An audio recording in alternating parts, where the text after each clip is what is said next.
کہتے ہیں جی مسجد کا امام کیسا ہونا چاہیے؟ جی مسجد کا امام اچھا عالم ہونا چاہیے، مسجد کا امام باشرہ ہونا چاہیے، مسجد کا امام اچھا حافظ ہونا چاہیے، مسجد کے امام کی اچھی قرات ہونی چاہیے، مسجد کے امام کی اچھی آواز ہونی چاہیے، مسجد کے امام کی داڑھی خوبصورت ہونی چاہیے، مسجد کے امام کا لباس اچھا ہونا چاہیے، وہ ایسا ہونا چاہیے، وہ ایسا ہونا چاہیے۔ میں نے کہا یہ ساری شرطیں امام کے لیے تو تم لگا دیتے ہو، کم از کم مسجد کے صدر پر بھی ذرا غور کر لیا کرو کہ مسجد کا صدر بھی کم از کم تو ایسا ہونا چاہیے کہ وہ مصلی پر کھڑا ہو کر 2 رکعت صحیح قرات کے ساتھ لوگوں کو نماز تو پڑھا سکے۔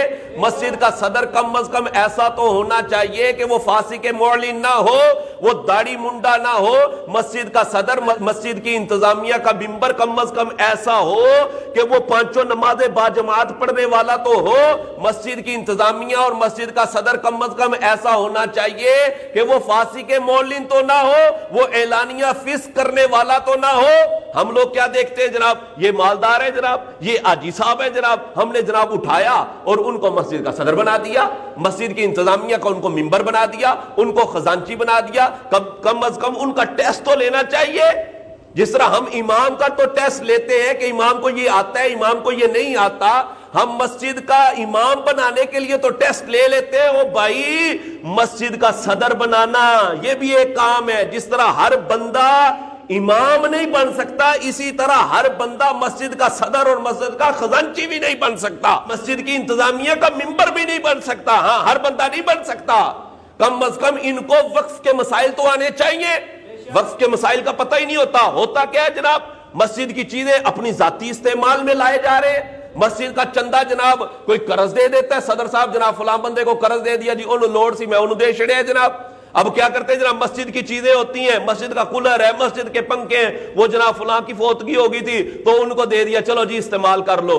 مسجد کی چٹائیاں جناب ایسی جگہ پر استعمال کی جا رہی ہوتی ہیں جہاں پر استعمال کرنا جائز نہیں ہوتا۔ مسجد کی گھوڑی ہے، مسجد کی سیڑھی ہے، مسجد کا پائپ ہے، وہ جناب اپنے ذاتی استعمال میں لا رہے۔ او اللہ کے بندو، یہ مسجد کی چیزیں ہیں، ان کو صرف مسجد کے لیے آپ استعمال کر سکتے ہیں، دیگر جگہوں پر ان کا استعمال کرنا جائز نہیں ہوتا۔ اٹھاتے ہیں جناب، استعمال کر لیتے، اور جناب پھر شرائط لگا رہے ہوتے ہیں مسجد کا امام ایسا ہونا چاہیے، مسجد کا امام ایسا ہونا چاہیے۔ تو مسجد کا صدر، مسجد کا خزانچی اور انتظامیہ کا ممبر بھی کم از کم فاسق معلن نہیں ہونا چاہیے۔ اس کو وقف کے مسائل آنے چاہیے کہ وقف کے مسائل ہوتے کیا ہیں، ان کا ٹیسٹ ہونا چاہیے۔ اور وہ ہمارے جناب ایک امام صاحب تھے، وہ امام صاحب جناب امامت کا ٹیسٹ دے رہے تھے، انٹرویو دے رہے تھے، اور سامنے بیٹھے لوگ انٹرویو لے رہے تھے جناب کہ ہم نے مسجد کا امام رکھنا ہے۔ وہ انٹرویو دے رہے تھے تو انتظامیہ والے کہنے لگے جی آپ قیامت کی نشانیاں بتا دیں، قیامت کی نشانیاں کیا ہیں؟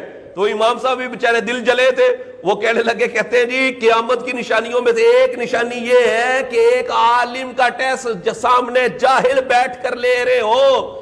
یہ بھی قیامت کی ایک نشانی ہے کہ عالم کا ٹیسٹ جاہل لے رہا ہے، یہ بھی تو قیامت کی نشانی ہے۔